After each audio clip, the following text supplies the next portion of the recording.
പാലക്കാട് തെരഞ്ഞെടുപ്പ് പോരാട്ടം മുറുകുകയാണ്. ഇനി ഒരു ദിവസം മാത്രമാണ് പരസ്യ പ്രചരണത്തിന് ശേഷിക്കുന്നത്. നാളെ കൊട്ടിക്കലാശം.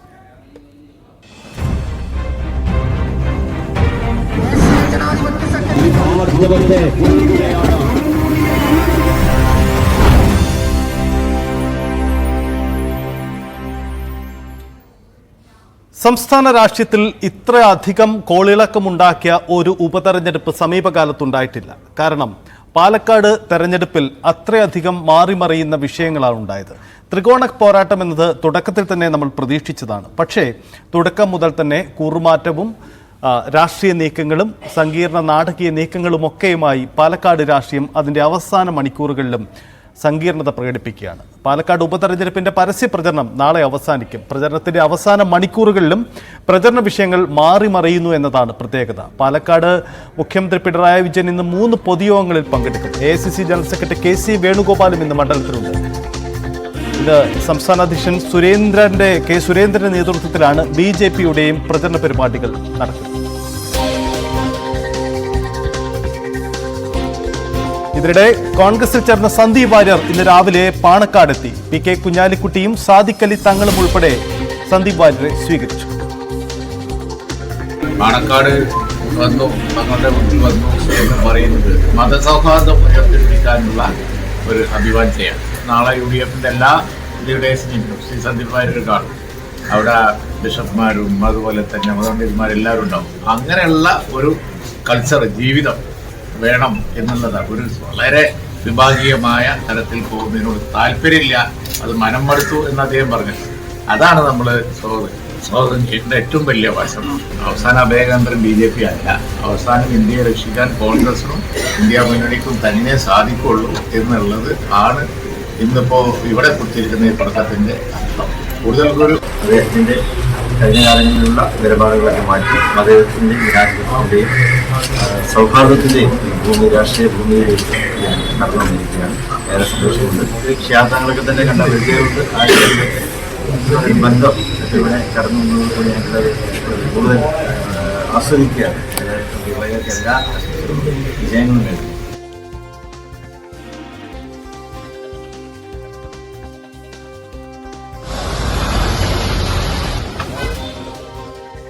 എൻ്റെ ഈ വരവ്, പ്രത്യേകിച്ചും തങ്ങളുടെ അനുഗ്രഹം തേടിയിട്ടുള്ള എൻ്റെ ഈ വരവ് തീർച്ചയായിട്ടും അത്തരത്തിലുള്ള തെറ്റിദ്ധാരണകൾ മാറ്റാൻ സഹായകമായിരിക്കും എന്ന് ഞാൻ വിശ്വസിക്കുന്നുണ്ട്. ഇവിടുന്ന് അങ്ങോട്ടുള്ള എൻ്റെ ഈ പ്രയാണത്തിൽ ഈ കുടുംബത്തിൻ്റെ തങ്ങളുടെ ഒക്കെ അനുഗ്രഹം എനിക്ക് ആവശ്യമുണ്ട്. എങ്ങനെയാണ് ഒരു ഡൗൺ ടു എർത്ത് ആയിട്ട് ഒരു മനുഷ്യന് പെരുമാറാൻ സാധിക്കും? ഇത്ര കേരളത്തിലെ ഉന്നതമായ അധികാര സ്ഥാനങ്ങളിലൊക്കെ ഇരുന്ന ഒരാൾ എങ്ങനെയാണ് ഇത്ര ഡൗൺ ടു എർത്ത് ആയിട്ട് പെരുമാറാൻ സാധിക്കുന്നത്? ഞാൻ അനുഭവത്തോടെ കണ്ടെന്ന് പോയിട്ട് എൻ്റെ പാർട്ടിയിലെ പഴയ പാർട്ടിയിലെ ചില നേതാക്കന്മാര് അദ്ദേഹത്തെയൊക്കെ കണ്ടു പഠിച്ചിരുന്നെങ്കിൽ എന്ന് ഞാൻ അന്നേ ആഗ്രഹിച്ചിരുന്നു. സന്ദീപിന് വലിയ കസേര കിട്ടട്ടെ എന്നാണല്ലോ പറഞ്ഞത്.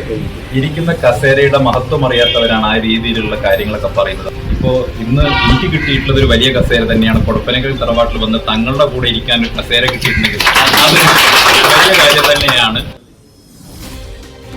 അതാണ് സന്ദീപ് വാര്യർക്ക് ഇന്ന് ഊഷ്മളമായ സ്വീകരണമാണ് പാണക്കാട് ഉണ്ടായത്. ഇന്നലെ കോൺഗ്രസ് നേതാക്കളിൽ നിന്ന് സ്വീകരണം ഏറ്റുവാങ്ങി ഇന്ന് സന്ദീപ് തൊട്ടടുത്ത ദിവസം തന്നെ പാണക്കാട് എത്തുന്നു. ലീഗ് നേതൃത്വം അദ്ദേഹത്തെ സ്വീകരിക്കുന്നു. എന്തായാലും വളരെ ഊഷ്മളമായ സ്വീകരണം അദ്ദേഹത്തിന് അവിടെ കിട്ടുന്നു. അതേസമയം ഈ സന്ദീപ് വാര്യരുടെ നീക്കത്തെ BJPക്കൊപ്പം തന്നെ CPM നേതൃത്വവും തിരിച്ചടിക്കുകയാണ്. കാരണം സന്ദീപ് വാര്യർ കോൺഗ്രസിനൊപ്പം വന്നെങ്കിലും സന്ദീപും BJPയും കോൺഗ്രസും ചേർന്നൊരു ഡീലാണ് ഉറപ്പിച്ചിരിക്കുന്നത് എന്നതാണ് ഇക്കാര്യത്തിൽ AK ബാലൻ CPM നേതൃത്വത്തിന്റെ മറുപടി.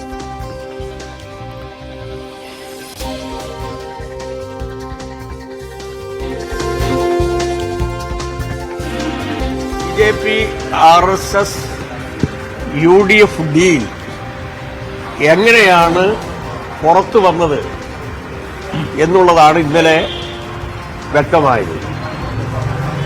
ബഹുമാനപ്പെട്ട പ്രതിപക്ഷ നേതാവ് പത്രസമ്മേളനം നടത്തുന്നതിൻ്റെ ഇടയിൽ പെട്ടെന്നാണ് സന്ദീപ് വാര്യർ കയറി വന്ന് ഞാൻ BJPയിൽ നിന്ന് രാജിവെച്ചിരിക്കുന്നു, UDFുമായി സഹകരിക്കാം എന്ന് പറഞ്ഞത്. ഇത് വലിയ ഒരു ഗൂഢാലോചനയുടെ ഭാഗമാണ്. ഇടതുപക്ഷ ജനാധിപത്യ മുന്നണി സ്ഥാനാർത്ഥി ജയിച്ചു പോകും എന്ന് വന്നതോടുകൂടി RSSന്റെ കാല് പിടിക്കാൻ തയ്യാറായി. പ്രതിപക്ഷ നേതാവും KPCC പ്രസിഡന്റും. അതിന്റെ ഒരു ഭാഗമായിട്ടാണ് സന്ദീപ് വാര്യരെ ഇപ്പം അവർക്ക് വശത്താക്കാൻ കഴിഞ്ഞത്. സന്ദീപ് വാര്യർ യഥാർത്ഥത്തിൽ RSSന്റെ രാഷ്ട്രീയ പ്രത്യയശാസ്ത്ര നിലപാടിൽ നിന്ന് ഏതെങ്കിലും രൂപത്തിൽ വിഭിന്നമായ ഒരു നിലപാട് സ്വീകരിച്ചു എന്ന് അദ്ദേഹം വ്യക്തമാക്കിയിട്ടില്ല. നാളെ കൊട്ടിക്കലാശം നടക്കാനിരിക്കെ പാലക്കാടിന്റെ രാഷ്ട്രീയം അത് സങ്കീർണമായി മാറുകയാണ്. പാലക്കാട് സരിൻ തരംഗമെന്നാണ് മന്ത്രി MP രാജേഷ് പറയുന്നത്. ഇടതുമുന്നണി ജയം ഉറപ്പിച്ചു. പാലക്കാട് ഇനിയും നുണ ബോംബുകൾ പൊട്ടുമെന്നും അതുകൊണ്ടൊന്നും ഇടതു വിജയത്തെ തടയാനാവില്ലെന്നും MP രാജേഷ് പറയുന്നു. പാലക്കാട്ട് ആകെ സരിൻ തരംഗമാണ്. സരിൻ തരംഗം അലയടിക്കുകയാണ്.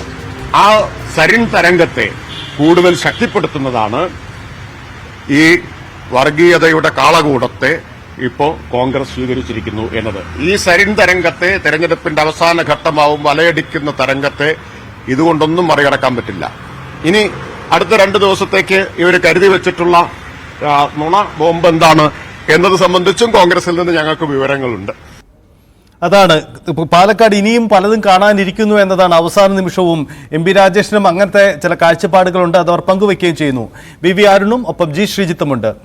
അരുൺ, ശ്രീജിത്ത്, സങ്കീർണമാണ് പാലക്കാടിന്റെ കാലാവസ്ഥ, അത് നമ്മൾ പ്രതീക്ഷിച്ചതാണ്. പക്ഷേ ഇത്ര അധികം സസ്പെൻസ് ആരും അങ്ങനെ കരുതിയിരുന്നില്ല. തുടക്കത്തിൽ സരിന്റെ കൂറുമാറ്റം മുതൽ ഏറ്റവും ഒടുവിൽ ഇപ്പോൾ സന്ദീപ് വാര്യരുടെ നീക്കം വരെ ഉണ്ടാവുന്നു. ഇനിയും അവശേഷിക്കുന്ന മണിക്കൂറുകളിൽ പലതും കാണാനിരിക്കുന്നു എന്ന സൂചനകളും രാഷ്ട്രീയ കേന്ദ്രങ്ങൾ പങ്കുവയ്ക്കുന്നുണ്ട്. ഇന്നത്തെ ദിവസവും നാളെയും നമുക്ക് എന്തൊക്കെ പ്രതീക്ഷിക്കണം? പാലക്കാട് എന്ത് രാഷ്ട്രീയമാണ് പറയാൻ പോകുന്നത്? മുഖ്യമന്ത്രി ഒപ്പം തന്നെ മറ്റ് സംസ്ഥാന നേതാക്കൾ പരസ്യ പ്രചരണത്തിന്റെ അവസാന മണിക്കൂറുകളിലേക്ക് പാലക്കാട് എങ്ങനെ കടക്കുന്നു? അരുൺ.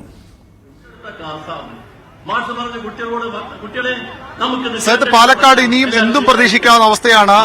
നേരത്തെ MP രാജേഷ് മന്ത്രി പറഞ്ഞതുപോലെ നുണബോംബുകൾ ഇനിയും പൊട്ടിക്കും. നുണബോംബുകളാണോ കാലുമാറ്റ ബോംബുകളാണോ എന്താണ് വരാൻ പോകുന്നതെന്ന് കണ്ടറിയണം. ഏതായാലും എന്തൊക്കെയോ സംഭവിക്കാൻ പോകുന്നു എന്ന സൂചനകളാണ് മൊത്തത്തിൽ എല്ലായിടത്തും ഉള്ളത്. കോൺഗ്രസിൽ നിന്ന് പ്രധാനപ്പെട്ട നേതാവിനെ CPM-ലേക്ക് കൊണ്ടുവരുമെന്ന് നേരത്തെ തന്നെ CPM നേതാക്കൾ അവകാശപ്പെട്ടതാണ്. അതൊരുപക്ഷെ ഈ മണിക്കൂറുകളിലാകാം, ഇനിയുള്ള മണിക്കൂറുകളിലാകാം അത്തരം നീക്കങ്ങൾ നടക്കുക. തിരിച്ചും കോൺഗ്രസും ചില പല നീക്കങ്ങളും നടത്തുന്നുണ്ട്.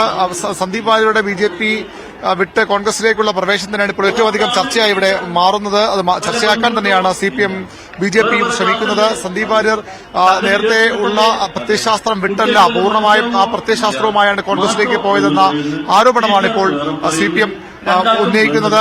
ഏതാണ്ട് അതേ രീതിയിൽ BJPയും സന്ദീപ് വാര്യരെ വിമർശിക്കുന്നുണ്ട്. ഇപ്പോൾ ഞാനുള്ളത് കണ്ണാടി പഞ്ചായത്തിലാണ്. LDF-ന്റെ ഒരു വലിയ റാലി ഇവിടെ മുഖ്യമന്ത്രി പിണറായി വിജയൻ അല്പസമയത്തിൽ ഇവിടേക്ക് എത്തി ഇവിടെ പൊതുയോഗത്തിൽ പ്രസംഗിക്കും. അതിന് വലിയ റാലിയാണ് ഇവിടെ CPM. കണ്ണാടി CPM-ന്റെ ശക്തി കേന്ദ്രമാണ്. CPM ഭരിക്കുന്ന പഞ്ചായത്താണ്. അവിടെ പരമാവധി ആളെ കൂട്ടിയുള്ള ഒരു റാലിയാണ് CPM നടത്തുന്നത്. ഒരു പൊതുയോഗമാണ് CPM ഇവിടെ നടത്തുന്നത്. മുഖ്യമന്ത്രി എത്തിച്ചേരും. CPM-ന്റെ പ്രധാനപ്പെട്ട നേതാക്കൾ, ഇടതുമുന്നണി നേതാവ്, CPI നേതാവ് പന്ന്യൻ രവീന്ദ്രൻ അടക്കമുള്ള മുന്നണി നേതാക്കളൊക്കെ ഇവിടെയുണ്ട്. ഏതായാലും വലിയ ആവേശത്തിലേക്ക് ഓരോ നിമിഷവും പാലക്കാട് മാറുകയാണ്. വരാനിരിക്കുന്നത് എന്ന ആശങ്കയും ആകാംക്ഷയും തന്നെയാണ് പാലക്കാട് നിറയുന്നത്. ഏതായാലും ഇപ്പോഴത്തെ പ്രധാന ചർച്ചാ വിഷയം സന്ദീപ് വാര്യർ കോൺഗ്രസിലേക്ക് പോയത് തന്നെയാണ്. സന്ദീപ് വാര്യരെ CPM ഒരു ഘട്ടത്തിൽ വലിയ ഗുഡ് സർട്ടിഫിക്കറ്റ് നൽകിയിരുന്നു. CPM വലിയ പ്രകടനങ്ങൾ ഇവിടേക്ക് വരുന്നുണ്ട്. അത് ആ ദൃശ്യങ്ങളും നമുക്കിപ്പോൾ ഉണ്ടാകുന്ന പ്രതീക്ഷിക്കുന്നു. അക്ഷരാർത്ഥത്തിൽ ഇളകി മറിയുകയാണ് പാലക്കാട്. അത് ഒരു മുന്നണിയല്ല, 2 മുന്നണിയല്ല, 3 മുന്നണികളും ഒരുപോലെ പാലക്കാടിന് കിളക്കി മറിക്കുകയാണ്. സരിൻ തരംഗമെന്ന് അവകാശപ്പെടുന്നു CPM ചിത്രത്തിലേ ഇല്ലെന്ന് UDF-ഉം BJPയും ഒരുപോലെ പറയുന്നു. അതിൽ ചില ഭിന്നസ്വരങ്ങൾ ചാണ്ടി ഉമ്മന്റെയും K മുരളീധരന്റെയൊക്കെ ഉണ്ട് എങ്കിലും പൊതുവിൽ CPM ചിത്രത്തിലേ ഇല്ല എന്ന ഒരു വിലയിരുത്തലാണ് BJP കോൺഗ്രസ് കേന്ദ്രങ്ങൾ നടത്തുന്നത്. അങ്ങനെയല്ല, CPM ഇത്തവണ വട്ടിയൂർക്കാവ് ആവർത്തിക്കുമെന്ന് ഇന്നും മന്ത്രി MP രാജേഷ് ആവർത്തിച്ചു. ഏതായാലും ഇനിയുള്ള മണിക്കൂറുകൾ പ്രധാനപ്പെട്ടതാണ്. നാളെ CPM-ന് വലിയൊരു സമരം, അത് ഇരട്ട വോട്ട് വിഭാഗത്തിൽ കളക്ടറേറ്റിലേക്ക് ഒരു മാർച്ചാണ് CPM ഇപ്പോൾ ആലോചിക്കുന്നത്. വലിയ ശക്തമായ സമരമാക്കി ഇതിനെ മാറ്റാൻ CPM കൊട്ടിക്കലാശത്തിന് മുമ്പ് തന്നെ അത്തരത്തിൽ വലിയ സമരത്തിന് കൂടി CPM നാളെ തയ്യാറെടുക്കുകയാണ്. മറ്റ് ആയുധങ്ങൾ BJP-യുടെയും NDA-യുടെയും അതുപോലെ UDF-ന്റെയും അണിയറയിലും ഒരുങ്ങുന്നുണ്ട്. സജിത്ത്, എന്തും സംഭവിക്കാം. എന്ത് ട്വിസ്റ്റും നമുക്ക് പാലക്കാട് ഇനിയുള്ള മണിക്കൂറുകളിലും പ്രതീക്ഷിക്കണം. യെസ് അരുണ്, കൂറുമാറ്റം, നേതാക്കളുടെ കൂറുമാറ്റം ഇനിയും നമുക്ക് പ്രതീക്ഷിക്കണോ? അത്തരം സൂചനകൾ മുന്നണി നേതൃത്വങ്ങൾ ആരെങ്കിലും പങ്കുവെക്കുന്നുണ്ടോ?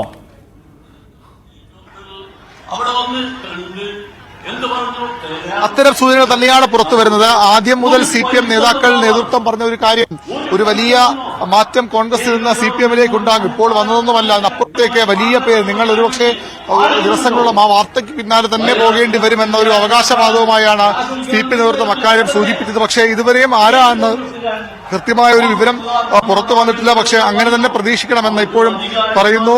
കോൺഗ്രസിലെ പ്രധാനപ്പെട്ട നേതാവിനെ CPM-ലേക്ക് എത്തിക്കുമെന്ന ഒരു സൂചനകളാണ് പുറത്തു വരുന്നത്. ആരാണ് എപ്പോഴാണ് എന്നൊന്നും വ്യക്തമാകുന്നില്ല. ഇന്നോ നാളെയോ എന്നൊക്കെ നേതാക്കൾ ഇന്നും പറയുന്നു. നമ്മൾ നേതാക്കളോട് സ്വകാര്യമായും ഒക്കെ സംസാരിക്കുമ്പോഴാണ് പറയുന്നത് കാത്തിരിക്കൂ, ഇനിയും സമയമുണ്ടല്ലോ എന്നുള്ള മറുപടിയാണ്. അതുണ്ടാകുമോ അല്ലെങ്കിൽ അതും ഒരു അഭ്യൂഹത്തിൽ മാത്രം ഒതുങ്ങിപ്പോകുമോ എന്നൊക്കെ കണ്ടറിയണം. പാലക്കാട് നഗരസഭയിലെ BJP കൌൺസിലർമാർ വലിയൊരു എണ്ണം കോൺഗ്രസിലേക്ക് പോകുമെന്ന തരത്തിലുള്ള പ്രചരണങ്ങൾ ഇന്നലെ മുതലുണ്ട്. പക്ഷേ അത് കോൺഗ്രസ് നേതൃത്വവും BJP നേതൃത്വവും ഒന്നുപോലെ നിഷേധിക്കുകയാണ്. സന്ദീപ് വാര്യർക്ക് പിന്തുണ പ്രഖ്യാപിച്ചുകൊണ്ട് പാലക്കാട്ടെ BJP കൌൺസിലർമാർ പോകുമെന്നാണ് പ്രചരണം. പക്ഷേ അത് അങ്ങനെ സംഭവിക്കുമെന്ന് ഇപ്പോൾ നമുക്ക് പറയാൻ തക്ക തെളിവുകളൊന്നും ലഭിച്ചിട്ടില്ല. ഏതായാലും അങ്ങനെ പലവിധ വ്യൂഹങ്ങൾ, നുണബോംബ് എന്തൊക്കെയോ ഭയക്കുന്നു CPM എന്നുകൂടി, അല്ലെങ്കിൽ എന്തോ ബോംബുകൾ വീഴാനുണ്ടെന്നൊരു ഭയം കൂടി MP രാജിന്റെ വാക്കുകൾ നമുക്ക് വായിച്ചെടുക്കാം. നുണബോംബുകൾ ഇനിയും വരാനുണ്ട്. എപ്പോഴും കോൺഗ്രസ് അങ്ങനെയാണ്. അതുകൊണ്ട് തന്നെ അതും പ്രതീക്ഷിച്ചിരിക്കുകയാണ് എന്ന് MP രാജ് പറയുന്നു. അതുകൊണ്ടൊന്നും ഇടതുമുന്നണിയുടെ വിജയത്തെ തടയാനാകില്ല എന്ന് കൂടി അദ്ദേഹം കൂട്ടിച്ചേർക്കുമ്പോഴും എന്തൊക്കെയോ വരാനുണ്ട്, എന്തൊക്കെയോ ഇനിയും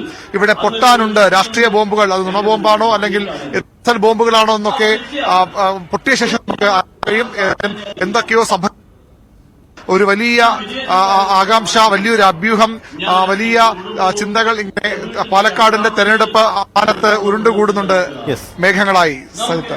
അരുൺ സൂചിപ്പിച്ചതുപോലെയാണ് എന്തും പ്രതീക്ഷിക്കേണ്ട രാഷ്ട്രീയ സാഹചര്യത്തിലേക്ക് പാലക്കാട് കടക്കുകയാണ്. അരുൺ പറഞ്ഞതുപോലെ ഇത് പാലക്കാട് ഉപതെരഞ്ഞെടുപ്പിലേക്ക് മാത്രമല്ല, അതിനപ്പുറത്തേക്കും നീളുന്ന രാഷ്ട്രീയ നീക്കം പാലക്കാട് നിന്ന് തുടക്കമിടും എന്ന് നമുക്ക് പ്രതീക്ഷിക്കണം. അവിടെ തദ്ദേശ തെരഞ്ഞെടുപ്പുണ്ട് ലക്ഷ്യം, നിയമസഭാ തെരഞ്ഞെടുപ്പുണ്ട് ലക്ഷ്യം. അരുണ്, എനിക്ക് ശ്രീജിത്തിലേക്ക് പോകുന്നതിന് മുമ്പ് ഒരു കാര്യം കൂടി അരുൺ സൂചിപ്പിച്ച് നിർത്തിയെടുത്ത്, അതായത് പാലക്കാട് ഉപതെരഞ്ഞെടുപ്പ് ഫലം എന്തായാലും രാഷ്ട്രീയ പാർട്ടികളുടെ പ്രധാനപ്പെട്ട ലക്ഷ്യം പാലക്കാട്ടെ ജയപരാജയം ഒരു ലക്ഷ്യം, അതിനുമപ്പുറം തദ്ദേശ തെരഞ്ഞെടുപ്പ്, നിയമസഭാ തെരഞ്ഞെടുപ്പ്. അപ്പോൾ അതിന്റെ കളമൊരുക്കുന്ന രാഷ്ട്രീയം ഇവിടുന്നേ പറഞ്ഞു തുടങ്ങണം എന്ന ചിന്ത കൂടി പാലക്കാട് പ്രതിഫലിക്കുന്നുണ്ടല്ലേ?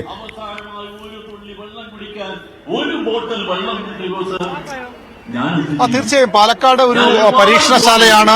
വരാനിരിക്കുന്ന തദ്ദേശ തെരഞ്ഞെടുപ്പുകളെയും അതുപോലെ തന്നെ നിയമസഭാ തെരഞ്ഞെടുപ്പിന്റെയൊക്കെ ഒരു പരീക്ഷണശാലയായി പാലക്കാട് മാറുമെന്ന് ഉറപ്പാണ്. പാലക്കാട് നിലനിർത്തിയില്ലെങ്കിൽ UDF ഉണ്ടാകാൻ പോകുന്ന കലാപം ചിന്തിക്കാൻ കഴിയാത്തതാണ്. കാരണം UDF-ലെ പ്രധാനപ്പെട്ട നേതാക്കൾ, അതായത് VD സതീശനും ഇവിടുത്തെ മുൻ MLA പാലക്കാട് MP ഷാഫി പറമ്പിലെ മാത്രം താല്പര്യമാണ് ഇവിടുത്തെ UDF സ്ഥാനാർത്ഥി എന്ന് പറയുമ്പോൾ സ്വാഭാവികമായും അതിന്റെ വിജയമുണ്ടായാൽ അതിന്റെ എല്ലാ അവകാശവും പ്രതിപക്ഷ നേതാവ് ഉൾപ്പെടെയുള്ളവർക്ക് ലഭിക്കും. ഇന്നലെ K. മുരളീധരൻ പ്രധാനപ്പെട്ട കോൺഗ്രസ് നേതാവ് പറഞ്ഞതുപോലെ ഈ ആളുകളുടെ അഹങ്കാരത്തെ ചൊല്ലി പറ്റിയൊക്കെ അദ്ദേഹം സൂചിപ്പിച്ചുകൊണ്ട് VD സതീശനെയാണത് സൂചിപ്പിക്കുന്നത്. ഞാൻ എന്ന ഭാവം ഉള്ള പരോക്ഷ പരാമർശവുമായി VD സതീശ് ലക്ഷ്യമിട്ട് മുരളീധരൻ ഇപ്പോൾ തന്നെ നീങ്ങിക്കഴിഞ്ഞു. അവിടെ ഒരു പരാജയം UDF ക്യാമ്പിന്, പ്രത്യേകിച്ച് VD സതീശന് താങ്ങാനാകുന്നതായിരിക്കില്ല. അത് കോൺഗ്രസ് ഉണ്ടാക്കാൻ പോകുന്ന പൊട്ടിത്തെറികൾ 13 ശേഷമെന്ന് നേരത്തെ പറഞ്ഞു, 20 ശേഷമെന്ന് ഇപ്പോൾ മുരളീധരൻ ആവർത്തിച്ചു പറയുന്നു. എന്തൊക്കെയോ പറയാൻ അദ്ദേഹത്തിനുണ്ട്, പലർക്കും പലതും പറയാനുണ്ട്.